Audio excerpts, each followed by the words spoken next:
Hey, home theater nerds, welcome to the Brightside Home Theater Podcast. The home theater podcast that's all about the experiences, the sights, the sounds, the scenes.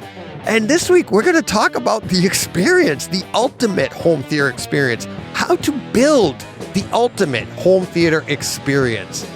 Nick and Larry from SVS are going to join me, and we're going to break down how to build the ultimate home theater experience. They came up with 4 steps. I'm going to surprise them with a 5th step, but there's so much to building your home theater. They break it down into 4 easy steps, but we get into the nitty-gritty on what each step means, what you need to do, how you can evolve, all of that great stuff. And SVS, SVS Sound. Guess what step 1 is? I'm not going to tell you. You're going to have to listen and find out if you haven't already read the article. So let's get right to it. Sit down with Nick and Larry, talk about how to build the ultimate home theater experience. This is Brightside Home Theater.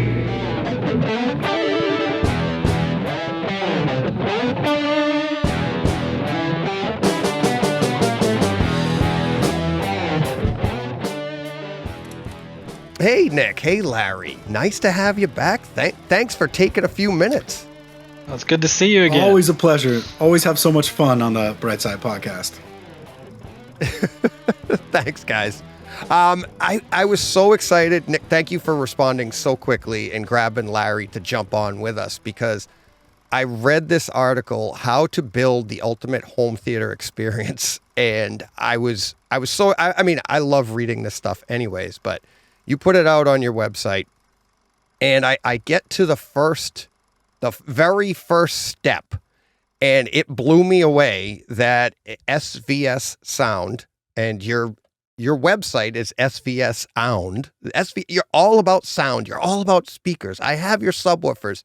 Step 1, guys, make the screen as big as possible. Congratulations. I mean, that to me is huge for a sound company to be like, guys, you got to make your screen as big as possible. And kudos to you guys and the company for just recognizing that. I really, really do appreciate that.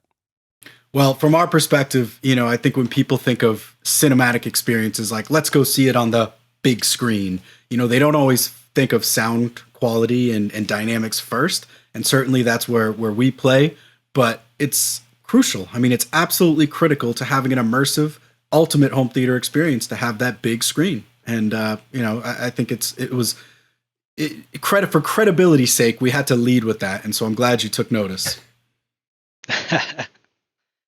Yeah, the bigger the better in most cases. You want to sit down and be comfortable and have a screen that fills as much as your wall to where you're not really turning your head to have to enjoy it. And, that's 50% of the experience is the video. And then the other 50% is going to be the audio and what you do with your friends and family while you're in there. So it's a big part of it is having great video. And I should add a caveat. There is such thing as going too big on the screen. I mean, Larry just mentioned it. If the action's panning across and you have to move your head, you probably have too big of a screen or you're sitting too close.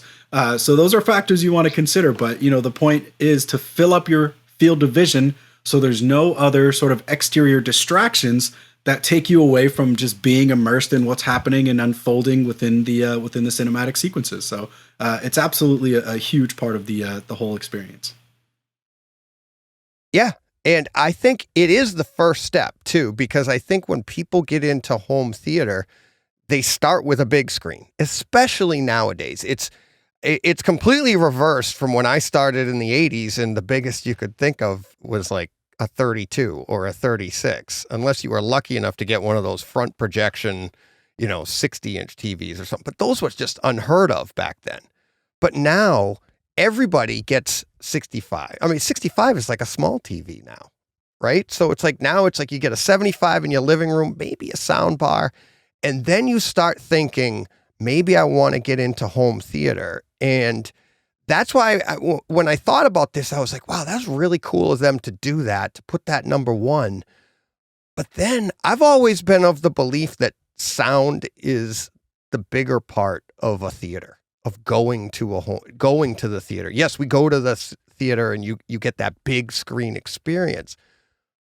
But if your screen, and having come from the 80s I started out with a 26-inch TV, what an odd number back then, but a 26-inch TV and surround sound, because that's all that was possible. But now you do start with the big, and then you want to fill in. And if your screen is too small, when we get to these next few steps, your screen is going to feel even smaller. Yeah, it's a big part of the experience. Like when I go to the movie theater, I love going to the Dolby Cinema because I love the auditory experience. The video is amazing, but for me, going to the theater, I go for the audio. But that's how I'm sure a lot of people that listen to your podcast and stuff are too. We're the audio junkies. We want that. So whether it's going to IMAX for the large screen and the big over-the-top audio, the Dolby Cinema, the Cinemark XD, and getting that and trying to bring that and recreate that at home is kind of that next step. But Larry, there is a golden ratio as far as the size of your screen relative to how far away you are. I mean, can you sort of speak to that? Because I forget what it is, and I know you probably remember. Yeah, well, it's funny. I was just hanging out with some buddies with LG, and they were talking about, if you're doing a 4K, you kind of take how far away you are from the screen.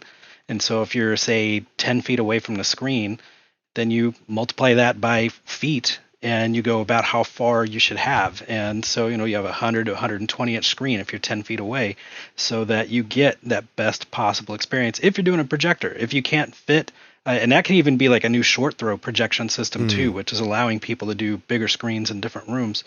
But, the cost of 65-inch TVs now, I was walking around the store yesterday and saw really high-end, nice 65-inch TVs starting at $500, $600, $700.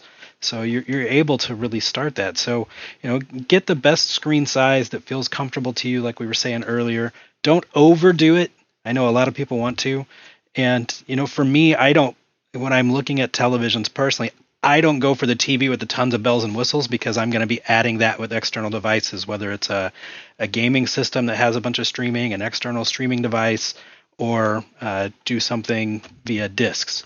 And so that tends to be the way I go, is I'm going to buy a great television, but feature-wise, I'm going with everything else. Yeah, and DJ, if I can take that a step further, I'd say, if there is an area of your home theater that maybe you can cut cost a little bit, get that big TV. Don't skimp on the size, but like Larry said, maybe look not to get the latest gimmick like the curved screen. I mean, do they even sell those anymore? The curved screen TVs or the pretty much 3D? Gone, yeah. Like, how many people are watching 3D in their homes right now?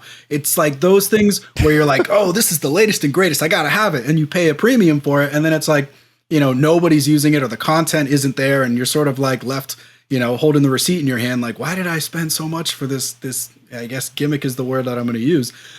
So, if you want to invest in a premium home theater experience, you can probably save a few bucks by not getting all of those extras with a display or with a projector. And especially if you don't have like a really dark room, you should probably not even look at projectors. Focus on the flat panel and, get the highest resolution you can, get it future-proofed, but don't, overspend for that when you have so many other components that I know we're going to talk about where you can spend your hard-earned money on.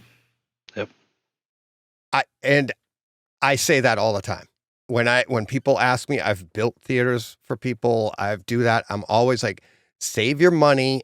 Don't spend a lot of money on your screen, because what I thought was funny that you said, Nick, is like, try to future-proof, but it's almost impossible to future-proof your display because the technology is advancing so fast. It's like it was only a few years ago, 1080p was fine, right? And now we're into 4K with HDR. And then what's it going to be 5 years from now? What's HDR? How's it going to morph? You don't know. But I'm still running my same speakers. They're 20 years old. If you invest in a good set of speakers, those are going to last you.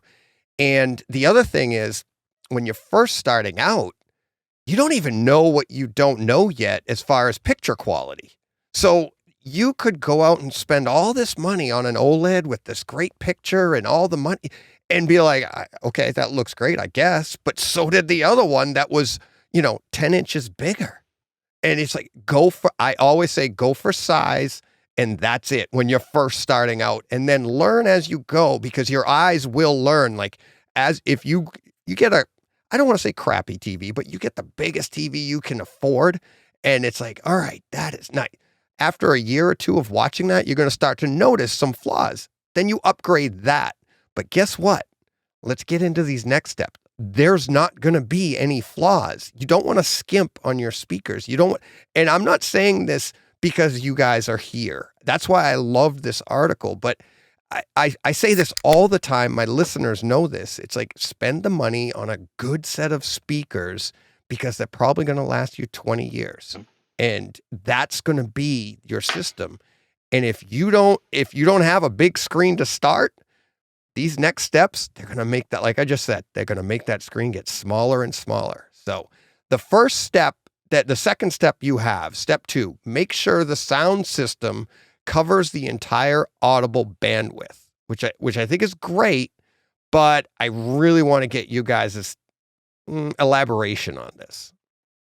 All right. So really what we're talking about there is taking advantage of your room so that when you do sit down to watch a movie, enjoy a concert, watch the news, watch whatever, that you're able to put a system in place that's going to handle everything from all of those mentioned, what you're watching, and also all the frequencies and stuff too, but also take advantage of your room. Don't underdo it, because if you put a system that's too small for a room in there, you're going to notice it. Just like if you get a TV that's too small, you're going to be wishing you went larger.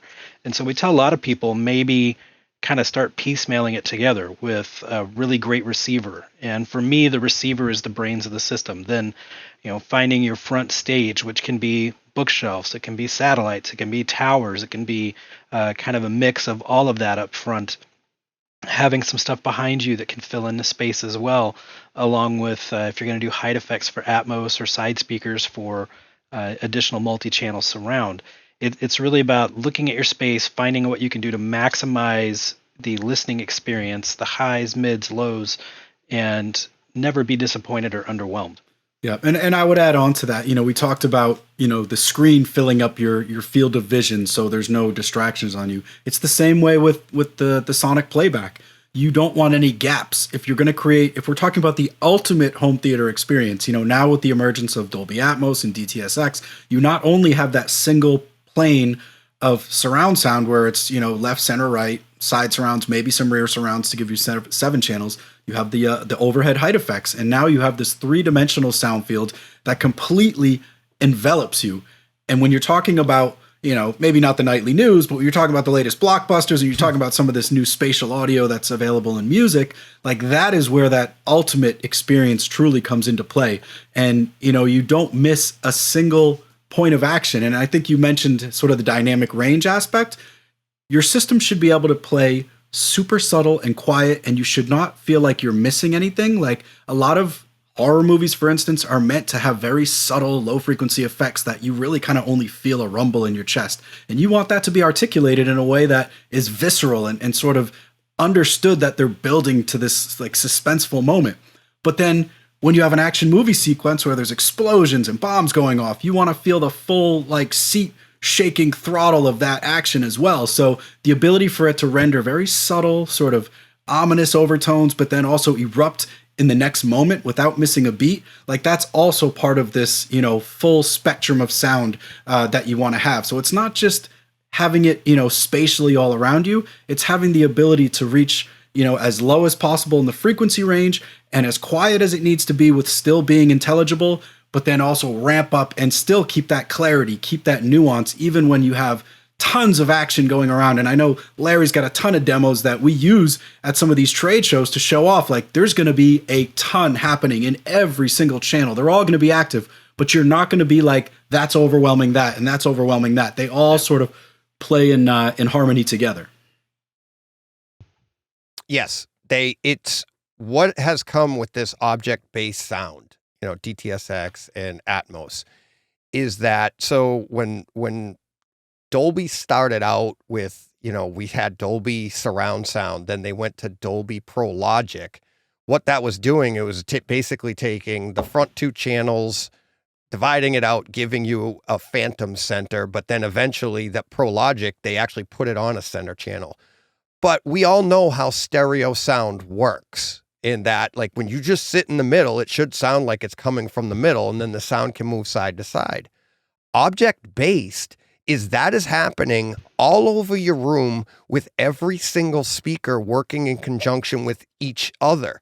So you could have a phantom center going on in the right rear corner, but what your ear is hearing is maybe if you have a 7-1 or a 7-2-4 system, it's hearing the rear right overhead, and then the two rear side, the side rear, and then the other rear, and it's pulling that sound in there, giving you that. So it's enabled, all three of those speakers are working together to give you a sound in a place that a speaker doesn't exist. So if all your speakers aren't capable of playing the bandwidth in conjunction, that's not going to work. And that's why you have to have the similar, voicing, timbre, all of that stuff. And it's like that it's so important than just throwing up any old speakers. Very true. I mean, you don't want to be mixing and matching a ton of different, like you don't want to put a horn-loaded tweeter system in the back of your room and a dome in the front. You can, but if you're going to really do your system right, you'll find that you buy the same brand of speakers all the way around and try to get them as closely matched as possible. And that's what we do with all of our products. We have the two lines of speakers, the Prime and the Ultra series, and they totally blend. So we have people all the time that will do maybe a larger stage up front and something smaller in the back for surrounds, and you don't have to sacrifice any of that because they'll all work together. And I think it's funny that you brought that up, DJ, because we call that a Frankenstein system when you mix, like, oh, I got my dad's old towers from the 70s and I bought this center channel and I got these surrounds that I used to listen to in college and it sounds great. I'm like, does it? Does it sound great? Why don't you try matching all the speakers and then tell me how it sounds? Right. But that's great to do, though. That's how I started. That's how we all start. Yeah, you mix and match. And very similar, going back to step one, just get the biggest TV you can get. I don't care what it looks like, right? When you're first starting out, just throw a bunch of speakers up, get used to it. And then when you want to invest, this is the stuff we're doing. And it's like, we're talking about building the ultimate home theater experience, right? It took me 20 years to get there. It's like I started with car speakers plugged inside my suspended ceiling in my parents' bedroom, in my bedroom at my parents' house, just trying anything. And you're right, it's a Frankenstein system, but then you learn, because when you do get that match, you're like, oh, it makes sense. Yeah, the aha moment. Yeah. So we started, or the last thing talking about screens, we said, it's okay to skimp on it. One thing I would say you should never, ever skimp on is the center channel speaker. And Larry does a really good job of sort of conveying why that's the case. So I'm going to kick it to you for that. But I want to make sure people know, when you're choosing your multi-channel speaker system, it may be tempting to say, it's a center channel. Like, I'll just get a satellite or something. No, don't. And why is that, Larry? Well, there's two things you don't ever skimp on your audio: the center channel and the receiver. And the receiver is the brain and the guts, but the center channel is where all the dialogue and a lot of the emotion is going to come from. And there's typically two kinds of center channels that you will encounter out there in the world. The first one is a two-way center channel, and there will typically be three drivers. There'll be two mid-range and a tweeter, or you will find what's called a three-way center channel, which typically has two woofers, a mid-range, and a tweeter. And in the two center channels that we make, they are both three-way design. So they have two woofers on the outside, a mid-range in the middle, and then a tweeter directly above it. And that's called a Diapolito system. And you won't hear that brought up very much. It's a very geek You're just word. Flexing right now, Larry. You're just flexing. Yeah, I'm like, hey, I know terms. But what really makes the three-way center channel kind of step above a two-way center channel is you do get all of that frequency. We're all Star Wars dorks, so you can imagine hearing Darth Vader and the depth of the voice coming from there. And then, Yoda gets up really, really high, or listening to something like Barry White to Mariah Carey and all those frequencies that carry in between. If you have a capable center channel, you're going to experience all that. You're also going to have a wider spectrum as far as how wide you can sit, a wider sound stage. More people will be able to notice the dialogue and understand it without, I was watching the playoff game last night on TNT, and their audio is not great. So I'm constantly turning it up and down, because when it goes from commercials to back to the game, it's very different. If you have a three-way center channel, you won't find yourself doing that quite as much. And I was just doing it on off the TV last night.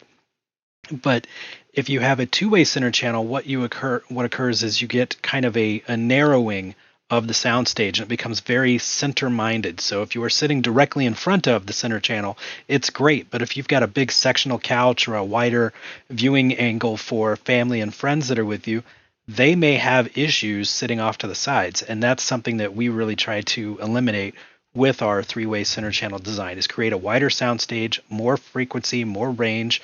And we demonstrate that in a lot of different ways, whether it's something with a lot of whispering or a lot of over-the-top action, or one of the best demos we do for showcasing your center channel is actually the movie The Greatest Showman.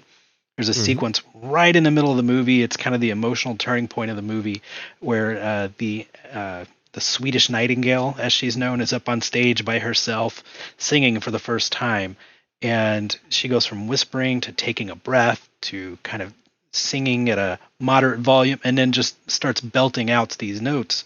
And you get every bit of that when you have an energetic, capable center channel. And it's one of our favorite demos to do, especially in an A/B demo when showcasing a two-way versus a three-way center channel. So that was a lot, but yeah. Yeah, no, that's why it's step 3. I totally stole the thunder from that one, but I think it's also important if you are looking at Atmos, the ultimate home theater experience.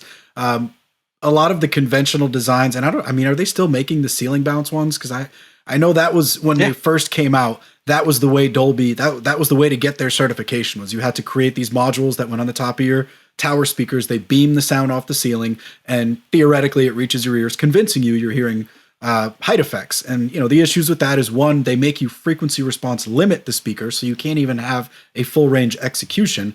And then secondarily, if you have architectural effects or a vaulted ceiling or even that sort of textured popcorn ceiling, it can disperse that signal in a very weird way. So our design was more of a direct radiating, where you can mount it high on the wall and it sends the sound directly to you, or even mount them on the ceilings. And even in ceiling speakers, as much as they lack for sometimes dynamics and low frequency extension, that's still even better than going with the ceiling bounce. So I would certainly recommend, if you're looking at Atmos, save your dollars, don't go for the toppers. The elevations we make are very neutral. It's like our most popular speaker because they blend with so many other different brands, and look to go that route to really get the full impact of height effects and object-based surround sound. Yeah.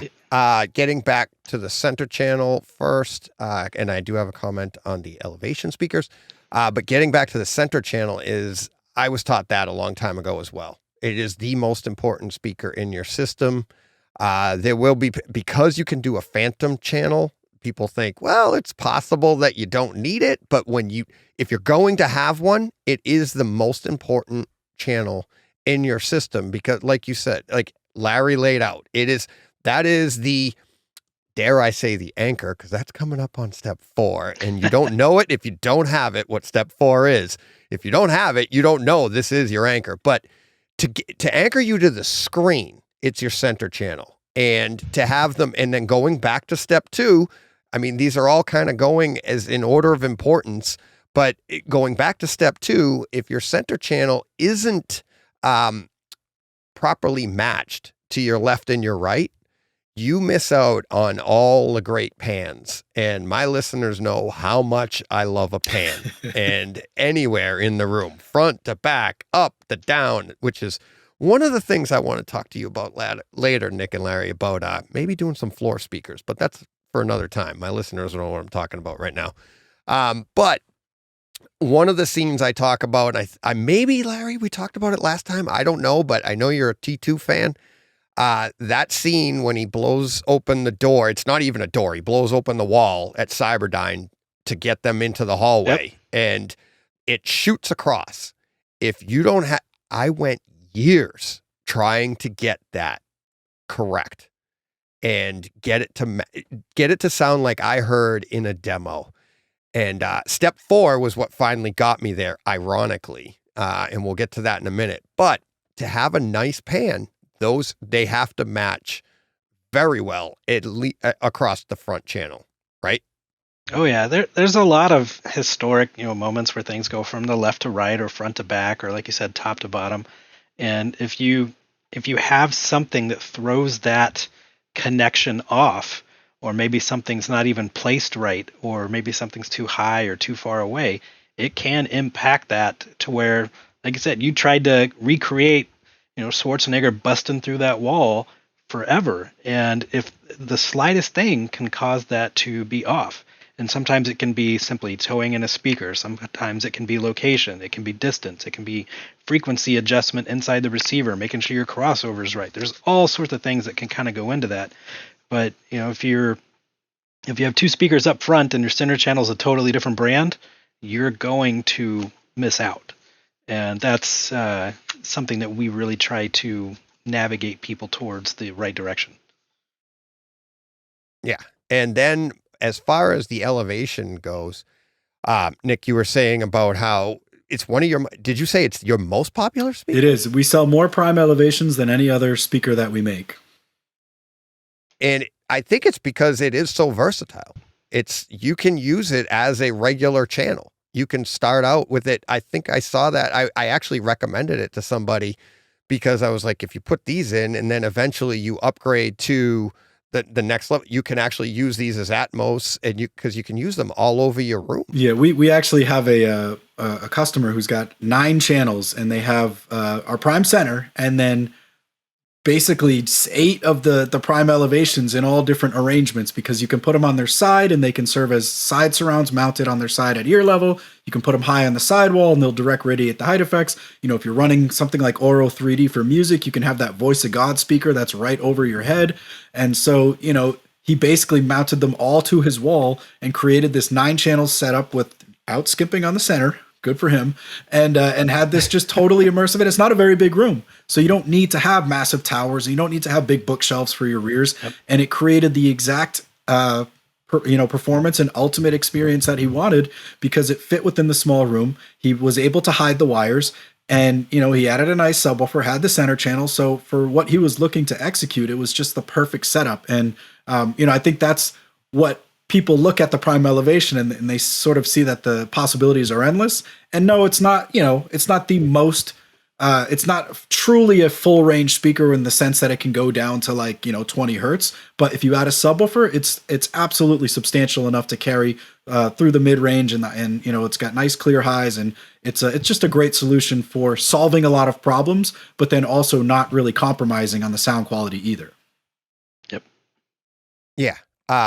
Before we get to step 4, can you talk about what you just said, Nick? I want you guys to talk about, a lot of people think they need towers. There's a lot of that mentality out there I think it's old school. It's like bigger the better, right? And it's to try and convince people that, you can get away with a bookshelf. Not even get away with. That's what's appropriate in a certain environment, right? So can you guys talk to why you could upsell people all day long. This is your business. You could be you'd be like, hey, get the towers. You need them. But I'm in a little bedroom. Doesn't matter. These things are big. Yeah. No, but you just talked about somebody with 9, elevation speakers as his main room. That's the room. So why don't you upsell? Why do you go by the environment? And talk to that.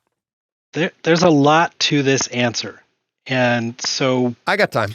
Yeah, so looking at, say, like the elevation speakers, and if you haven't seen them, they're a smallish speaker that can go on the wall, and they're mounted just like a theatrical speaker. So when you go to a movie theater, they're mounted on a wall, and they're kind of angled towards you. And that's what the prime elevation speaker is. And because it is a very capable speaker, some people are running into rooms where you can't put stuff on the floor, where you are like this room I'm in here is a conventional bedroom. And so I do have towers in here, but it's a room where I listen for work. But typically, like my bedroom, I've got a pair of bookshelves under the TV connected to an amplifier, and that's what we use in lieu of a soundbar. But depending on the room, a lot of it comes down to what will fit. Would something be overpowering? But you can use wall-mounted speakers and a very capable center channel. You can use wall-mounted speakers, a center channel, and a very capable subwoofer, or multiple subwoofers to compensate for maybe what you would lose if you maybe can't fit a tower speaker. But the other thing you have to take into account when you go with like a bookshelf's fantastic for everything. Fronts, sides, surrounds, however you can make them work. But you also have to think about where you're going to put them.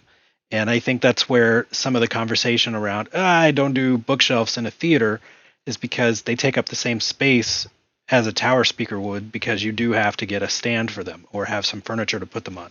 But in a bedroom, a pair of bookshelves is great. Or even the elevation. Once we rearrange the house, we're working on that right now, I'm going to put elevations in the bedroom, because you can, like Nick said, throw them on the sides, put them in the corners, and then have that sound kind of project into the room. But whatever speaker really fits your space, and then you can take advantage or add to it. So maybe a bookshelf fits in your living room, and because of the way the room is, maybe do a couple of subwoofers, because that speaker maybe can't go down as deep as you would like, but the subwoofer would bring that to life for music and movies. Then there's the other thing you could do is, hide speakers on the wall, or put them on the sides and take advantage of some of the wall space that you've got to get something off the floor. So it really comes down to what you can fit in your room. In many cases, your budget sometimes comes into play. I'm a tower guy in the 2 theater rooms that we have, but in our living room, it's stuff that's typically mounted on a wall or on some furniture. I would take it in a different direction as well. I mean, if you look at our flagship tower speaker, the Ultra, it's got these dual opposing 8-inch woofers in the bottom of the cabinet.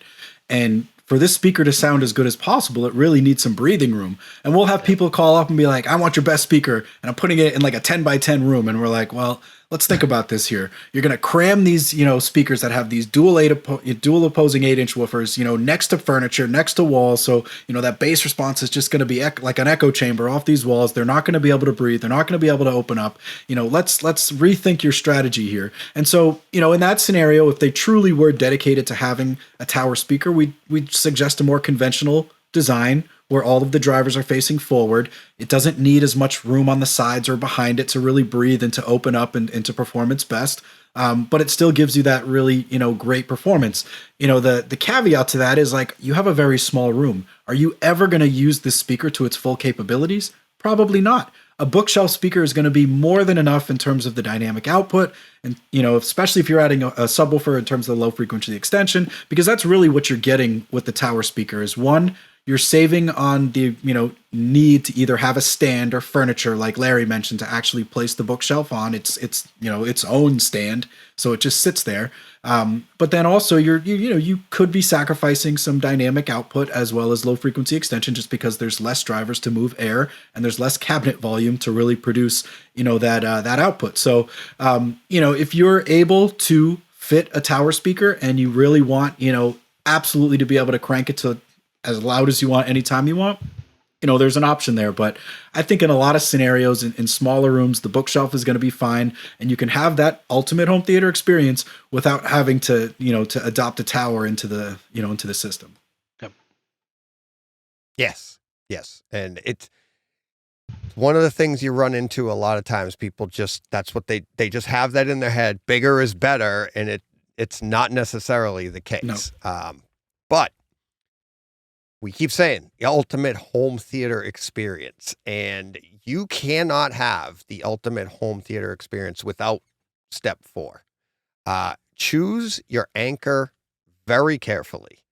I would like to open this up with, and hey, all right, hey, it's shameless I'm doing it in front of you guys. I didn't get the ultimate home theater until I got my SVS subs. I have PB 2000s, 2 of them. And up until then, I was getting decent bass. I had a good experience. I thought a really good experience. And then when I went with the PB 2000s, it rivals Dolby Cinema. And to me, that's what I was always trying to duplicate. And and one of my favorite scenes that I can duplicate from Dolby Cinema is the trailer from the latest Mission Impossible when what's his name comes out and he cocks the gun, cocks Henry his fist. Cavill, yeah. Henry I know that Cavill, scene. right? Yeah. And I remember sitting there with my son, and and it felt like he punched you in the chest twice. And I was like, oh, I came home and I put that on in my theater, pulled up the trailer, and I was like, now it's off of YouTube. It's probably not even the best cut of this. And I got the on my chest and I was like, I've got it. This is it. And it's like every move I know going to Dolby Cinema, I come home. It's because of the subwoofer. I went probably the first 10 years of my home theater experience with no subwoofer. Then I got subwoofer because it is the final thing. But if you don't have one, you got to get one. And once you get one, you want a good one and you want a good system because you realize that low end is a big part of the experience. It is the anchor. Guys, please talk to this. Tell everybody how important this is. Sorry, I got an alarm going. Oh, Larry's got to go. Yeah, Just in time.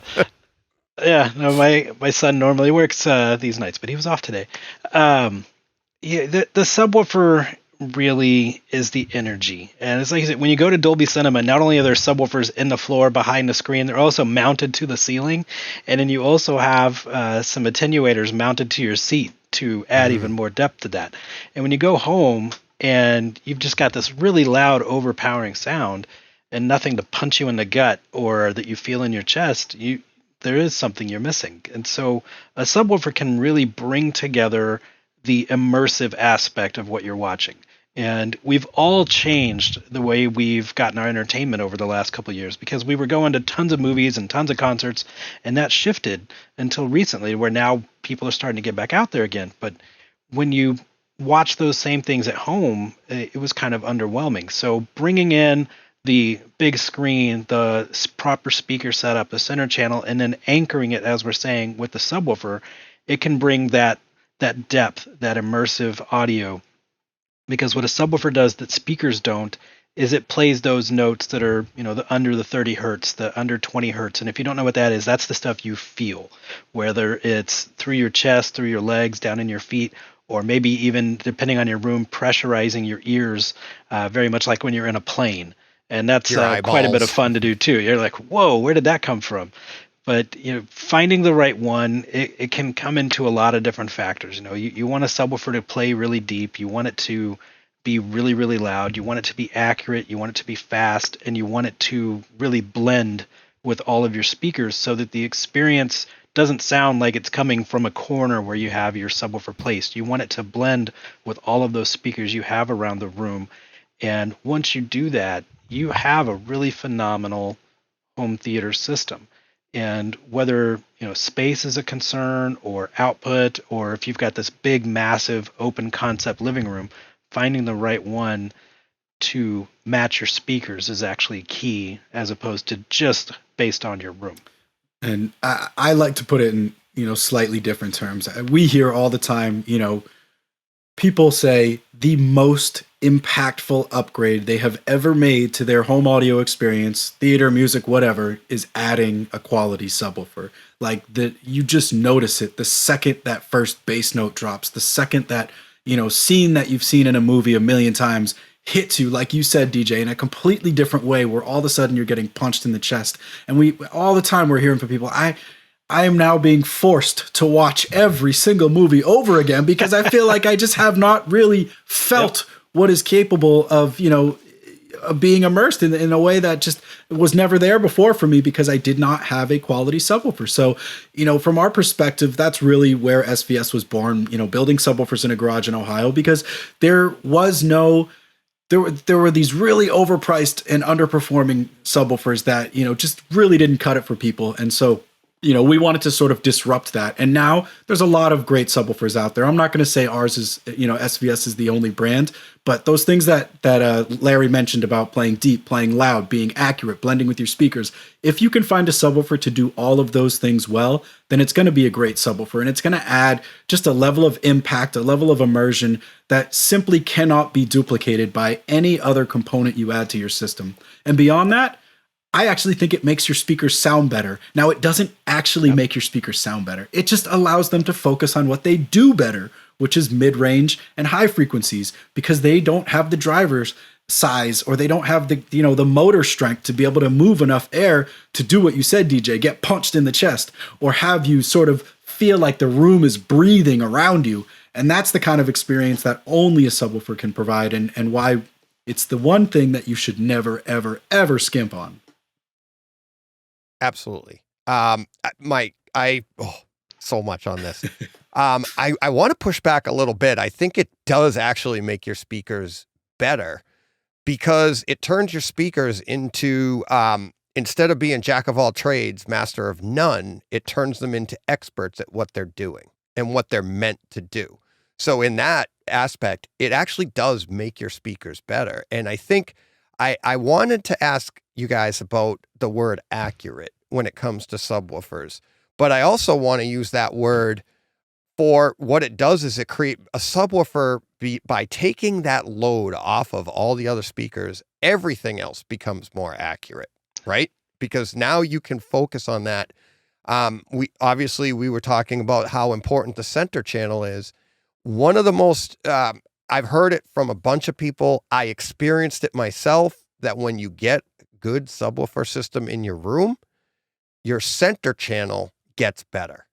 Your perceived center channel, right? You're like, why am I hearing dialogue so much better? Because you've taken the load off of the rest of the room. You're not getting muddied sound. You're not getting those frequencies from everywhere. It's located. The subwoofer or woofers are doing their job. You can speak to that, but I also would like to get your input on what accurate means with a subwoofer, because we always know what deep is and we know loud, but we think of subwoofers as boom. It's a huge thing. How can that be accurate? But I know they can be. I know what you're talking about, Larry, when you say it, but I really want you guys to explain that and like what an accurate subwoofer means.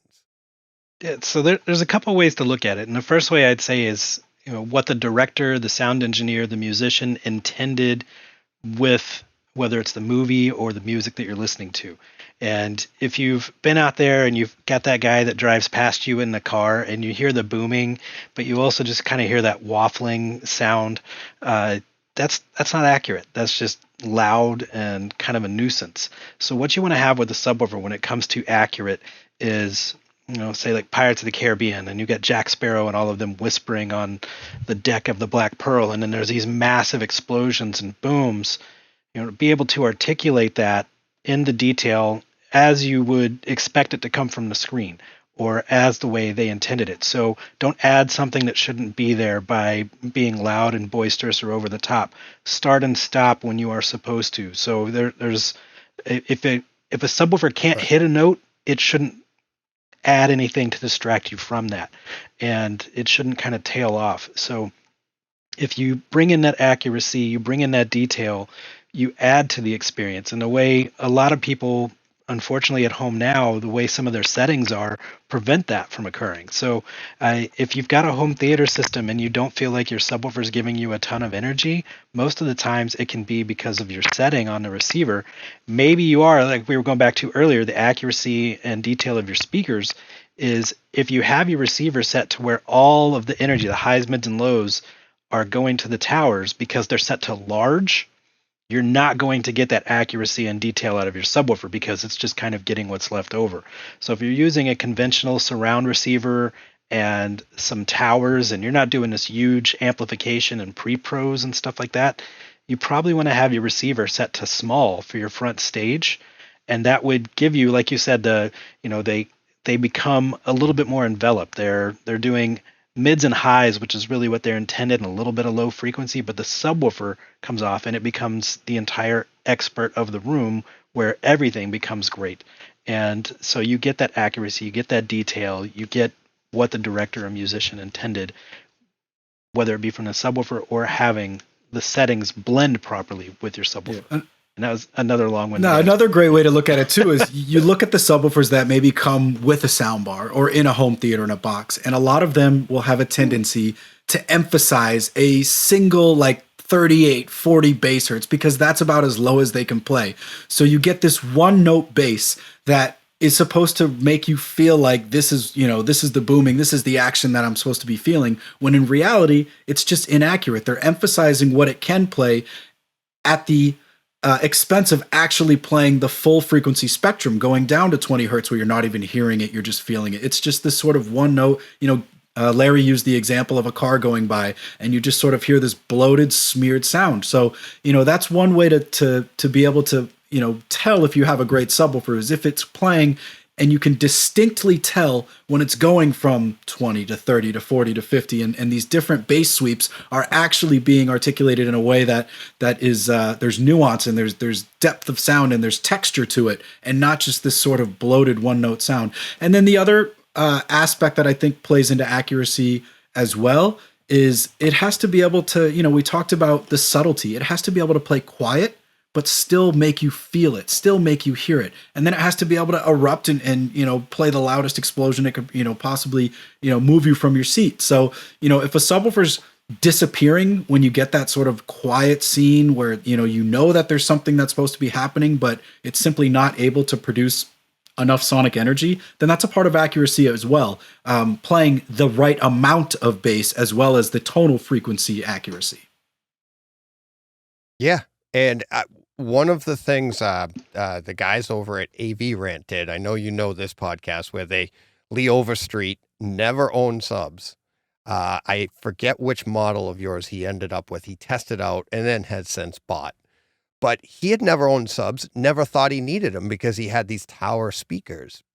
And one of the interesting things that he has since learned, and a lot of people learn when they add subs in, is that you feel like you had a lot of bass before, but it was so inaccurate that the bass that you thought you were hearing was like a whoo all around the room, right? And you weren't getting that punch. You were just getting like just this overwhelming sound that was like a big warm blanket, but that's it. You weren't getting that good punch. And it actually, when you get, if that's what you're experiencing, right? And then you get a good subwoofer system, you actually at first, when you put a movie on that, you feel like you're missing a little bit because it's so accurate that it's only giving you what you should be getting. And then when that first bass note hits, whoa, there it is. And you actually feel it and it goes right through you, then goes away, which is what it's supposed to do.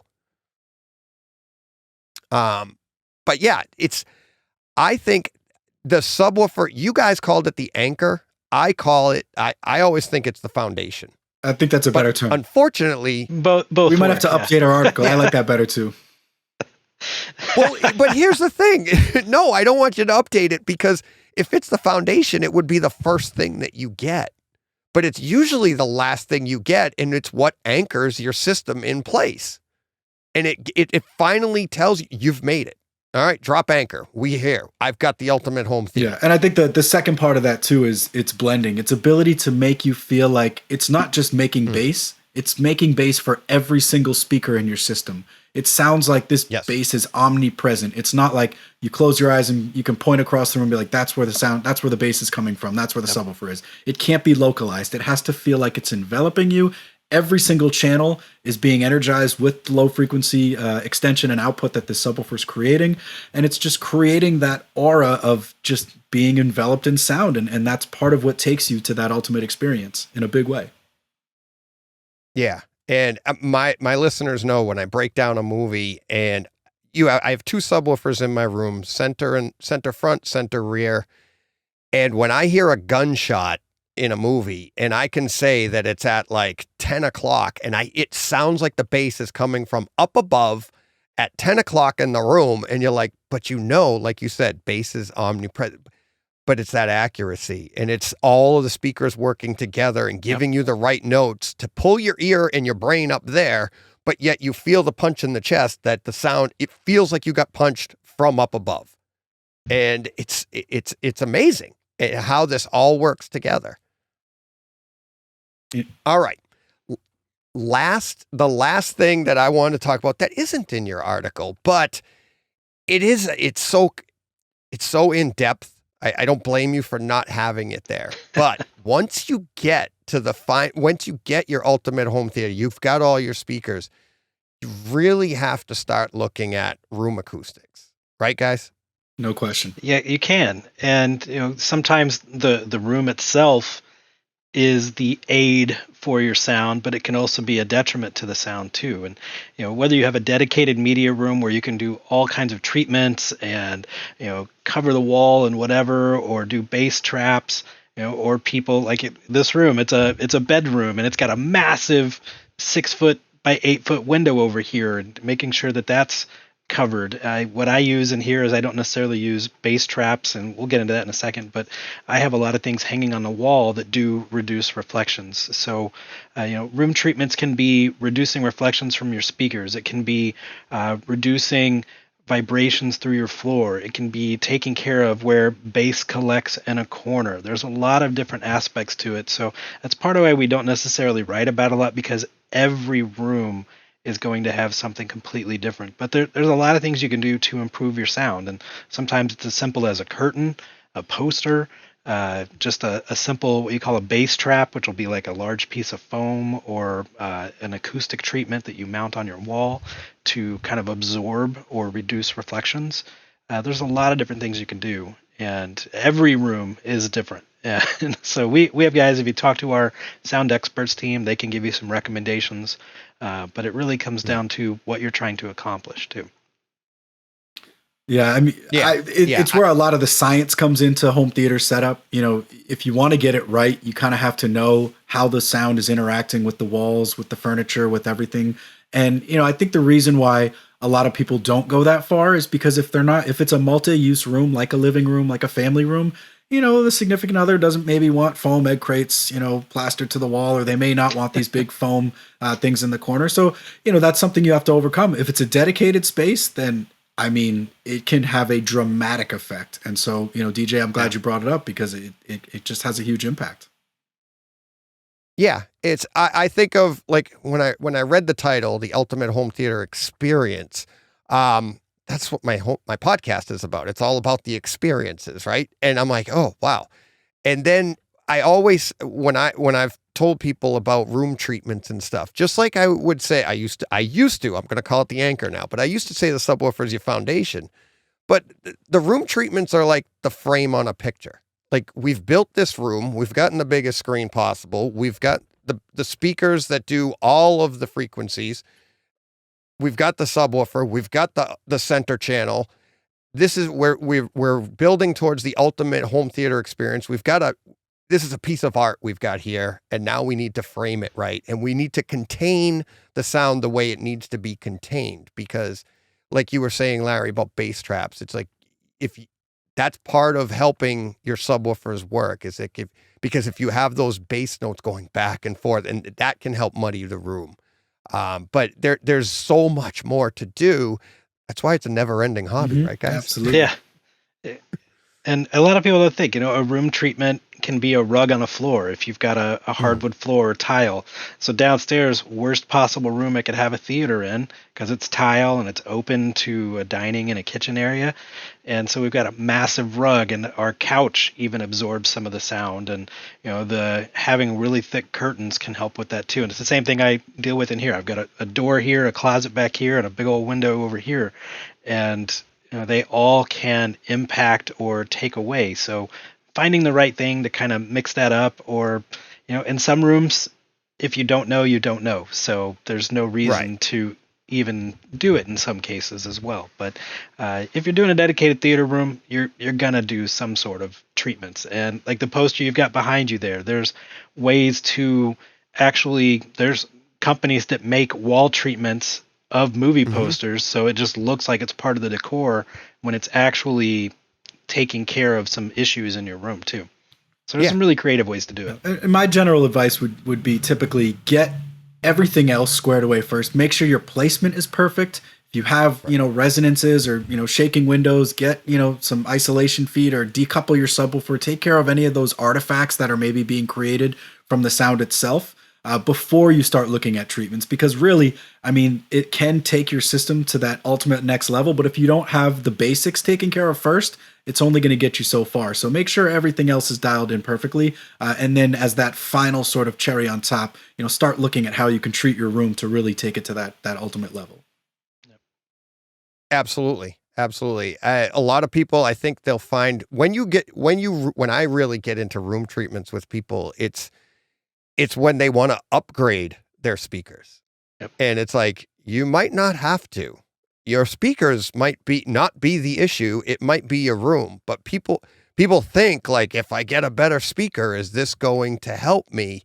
And that's why I think it comes, like you said, Nick, it comes at the end. It's like, build your room, get used to it. If you start to hear flaws, then start looking into that stuff. Like one of the things that helped me get to that Terminator 2 pan, was first reflections. If you don't have those taken care of at the front of your room, that first you're not going to be able to pinpoint that pan as well. But you take care of those reflections coming off your front channels, all you're hearing are those front channels. And that, but those are refinements that come after. And that's why, and that's how you get to the ultimate home theater experience. I'm still not at the ultimate home theater experience, because I don't know if any of us ever will be. It's like it's a never-ending story. Like chasing that elusive dream that we all want to get to, but it's it's fun. This is part of the hobby. Is can I make it just a little bit better? Yep, absolutely. Larry, I would be remiss if I didn't ask you for a scene. All right, give us a scene. We already did the Teenage Mutant Ninja Turtle ones, which I have watched ad nauseum, which is a fantastic. I'd already seen it, but then after you broke it down, it's fantastic. You're stealing my job, but you got to give me a scene. All right. Well, I'll give you our newest one that we showcased at Expona in Chicago for a few weeks back. It's from the movie Ghostbusters Afterlife. Yep. And I am anti-spoiler in every one of my demos, and it's because I don't want to ruin a movie for anyone. I want you to go see it. But it's the very opening sequence of the movie. Yes. And it starts off, you hear the music immediately coming from around you. You got the horns and the Ghostbusters theme that you all know and love. And then you start hearing this thunder, and the credits kind of come in. And then you see and hear this massive proton pack sound that comes from everywhere. And you just see it hit the sky. And then there's thunder all around you. And then boom, here comes this old 1980s pickup truck just roaring through you. And you get the energy of the truck, the engine. It smashes through a chain link fence. And when it does, you actually hear that kind of pan off to the sides. And the camera kind of stays there for a second. And you get chased down by this ghost. And you have no idea what's going on, but this ghost is chasing you. You just hear it kind of whoosh from the back to the front. Actually, it starts from the front and then the back, and then camera changes and it comes around, and you're getting chased. And so you've got everything happening inside the truck. You've got the ghost chasing you down, and then the ghost crashes into the truck, sending it kind of whirling around, lands in a cornfield. And when you escape the truck, you're running through the cornfield, and you hear the wisping of the corn going by you on the sides, and still the ghost chasing you down from behind. And then you get to where your destination is, this house, and there's this moment of just kind of quiet as he's setting up trying to catch this ghost, and sets off this massive, big, huge moment where there's going to be this big over-the-top bass experience. And you get the roaring up of this engine from this, I don't even know what to call it, but you'll see it. I'm trying not to spoil anything either. And then the ghost starts to chase you down. And when it does, there's these steps in the dirt, and it totally shakes the world. And then it just starts running at you. And you hear it breathing all the way around and kind of grunting at you. And then I cut the scene right there when it's coming right at you. And it's a phenomenal demo, and it's super loud. It's probably one of the loudest mixes you will ever hear. We play it probably 10 to 15 dB lower than most of our other demos, and it's just fantastic. And there's a whole bunch of scenes like that throughout the movie too. But that's become a new favorite. along with a few other ones. I'm waiting on the Batman. As soon as the Batman hits discs, that's going to be our go-to demo. I am sure. Have you seen it? Oh yeah, I saw it when it came out, and I've seen it on Kaleidoscape. It's amazing at home. It's so much better than what I had in the theater. The Batmobile sounds incredible. That's the scene. Yeah. But right now, Ghostbusters Afterlife, I think, is our newest and most favorite.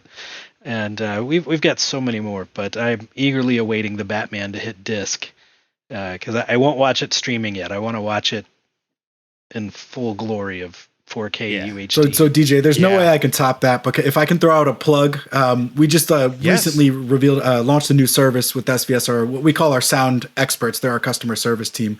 And this was sort of born out of the pandemic. But what we're doing now is actually live video consultations. So whether you have your laptop or a phone, we talked a lot about setup today. We talked about room treatments and placement and all these things. It essentially allows our customer service team to put eyes in your room. And so if you're not sure how big of a subwoofer to get, or where to place the surround or the Dolby Atmos, height effect speakers, you just pan your phone around.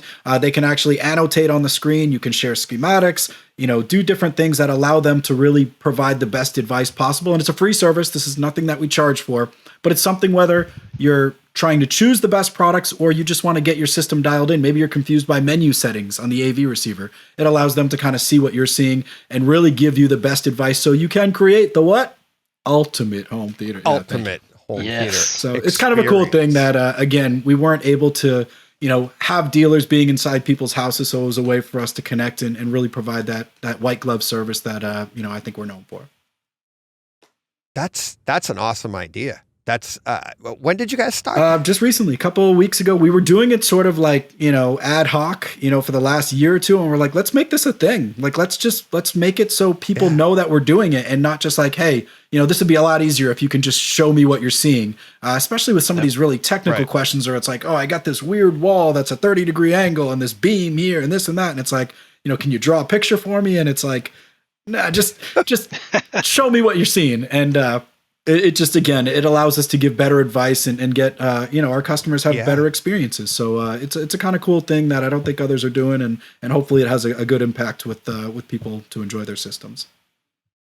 I love that idea. So now, do you just call up and do that? Yeah, it's got to be by appointment. Yeah, you go to our support page. You can either chat in or just drop an email and be like, "Hey, I want to set up a visual." There's a little prompt on there that sort of walks you through it, and then one of our team members will get back to you within a day and say, "Hey, here's some times," and lock it in. And then it's essentially like a Zoom, but there's a few other features that Zoom doesn't have.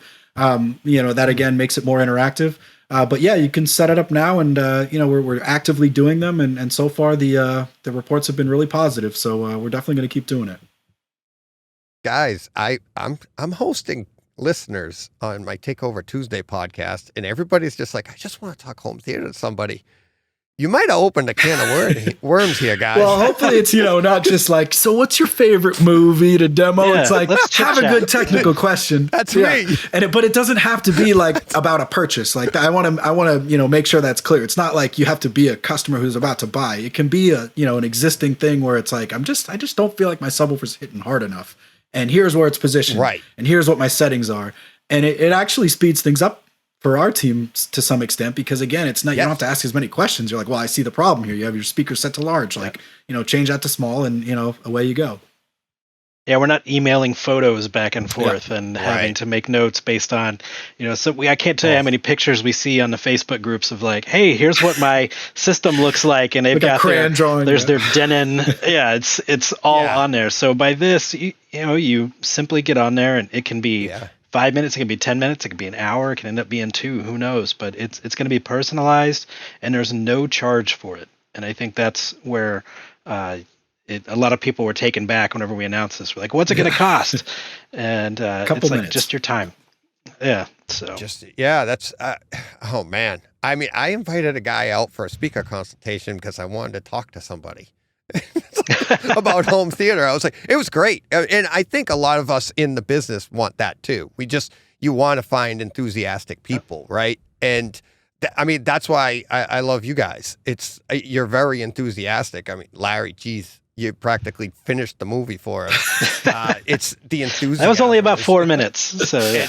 Nick, you got back to me. I couldn't believe how quickly you got back to me. Thank you so much. It's like, I'm just this piddly guy that just loves home theater, but it's that kind of, I mean, I've talked to SVS. I had my subwoofer amp went, and you guys were great. And this was before I knew you guys. And it was just, to have that level, I didn't know that. It's like, you know what I hate in stuff when stuff like this gets announced? It's like, I feel like people are going to be like, oh, that DJ knew this. No, DJ didn't. And DJ loves it. I want to call them up. Hey, can I get Larry? Call up, be like, I want to talk to Larry about my subwoofers because I got this scene I want to talk to him about. So you definitely get somebody from our team, but they forward me emails a lot that I respond to. It's actually kind of cool. I get to interact with a lot of our customers via email and the occasional phone calls and stuff. So awesome. It's a different animal that we have, and we all love it. Well, that's why I wanted to be in touch with you guys the very first time. It's just talking, obviously not having talked to you guys, having talked to anybody at SVS. I just wanted to talk about speakers and sound, and I knew that it was a passionate company, and then meeting you guys months and months ago, and it's only been great ever since. Just to let everybody know, Larry and I have been in contact multiple times. We're trying to get together, but it's booking the time, because you get the two of us together talking scenes like that, and it's what are we going to talk about? One scene? It's a 2-hour podcast about. I can give you at least 5 if you give me some time. We'll do at least 5. Yeah, exactly. So, guys, thank you so much. How to build the ultimate home theater experience. The links in the website. Links in the show notes but honestly, go to the website, check all this out. But you guys really elaborated on it. I love everything about it. And like I said, biggest screen as possible. Coming from a sound company, kudos. Awesome, guys. Thank you very, very much. Thanks, DJ. Awesome. So Thank much fun you. always. I just want to thank Nick and Larry again. Thank you so much for coming on. Thanks to SVS for allowing this to happen. How to build the ultimate home theater experience. I know a lot of my listeners, we already have a pretty good, if not the ultimate home theater. I know a bunch of my listeners already have the ultimate home theater experience. But as I'm seeing more and more people come forward, hey, I've been listening for a while, or I've just started listening to your podcast, and people are having questions. And there's so much to the ultimate home theater experience that when you see stuff like this, you can't help but go over it again and again, and it's fun. It's like that's why I love listening to HD guys and AV Rant. They answer sometimes the same questions week after week, but it's stuff we want to know, and sometimes hearing it from different people gives you a different perspective. That's why I really wanted to get their perspective on the accuracy of a subwoofer. I'm not an expert like these guys. I don't remember details, especially like Larry being the engineer that he is. And it's not my job either. This is my hobby. And I give everything to you guys through my experiences, how I've done things over the last 30 years. And sometimes that doesn't necessarily coincide with, hard numbers or something like that. But it's, through trial and error, like I've talked with a lot of people here on Takeover Tuesdays. And that's the fun part of home theater. And if this was as easy as just, throw down a bunch of cash and have a turnkey theater, that's really not what the hobby's about. Anybody listening to me right now, that's not what the hobby's about for them. There are people that can do that, but this is about getting into the nitty gritty. And that's why I like this article. It's like how to build. Okay. How to build. That means you want to build it. And then the last part, the ultimate home theater experience, is you want to build it yourself. This is how to go about it. And it totally coincided with everything that I've told people over the years. And, like I said, they opened with the biggest screen as possible. And that to me is, says a lot about the company. And it's like they're really into it for home theater, not just trying to sell you speakers and stuff. And hey, I always said I'll never do commercials, and I don't. And this isn't a commercial. This is how I feel. And it's how I feel about other companies and products. It's the stuff that I use, the stuff that I love. And I'm going to back passionate people. and I use NHT speakers and they know it too. So I love that stuff. But yeah, and even they said it doesn't have to be their stuff, but this is what they do. And I didn't know about that new service. That's pretty cool. You can call them up and talk to them and video what is it? Zoom chat, but it's not Zoom chat. It's better than that. That's pretty cool. So hope you guys enjoyed this. Thank you everybody for listening. Hope you learned something, or at least were entertained. And Larry got us that great scene from Ghostbusters Afterlife. So if you didn't stick around for that, well, you're probably not listening to me right now anyway. So I'm not worried about it. But yes, thank you all for listening. If you'd like to be part of this podcast, you don't have to be an expert. You don't have to be anything. You just have to be passionate about home theater. All you got to do is email me at brightsidehometheater@gmail.com, or you can DM me on Twitter at brightsidehT. And I'll schedule you for a Takeover Tuesday. And these are running 2 hours, 2+ hours.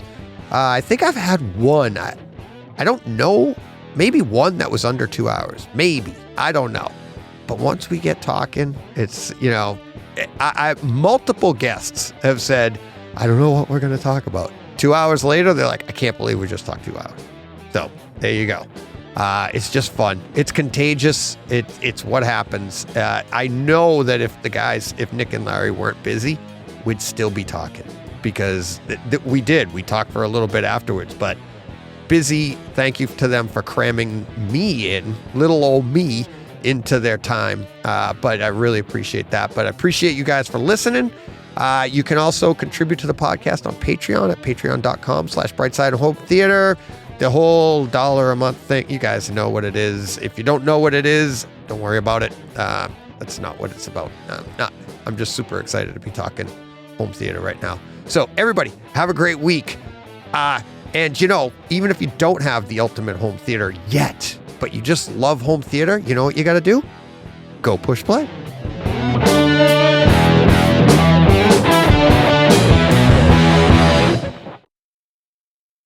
Hey, Fred. This has been a Hey Fred production, with theme music by Jeff Bernhardt and Throne Vault Productions.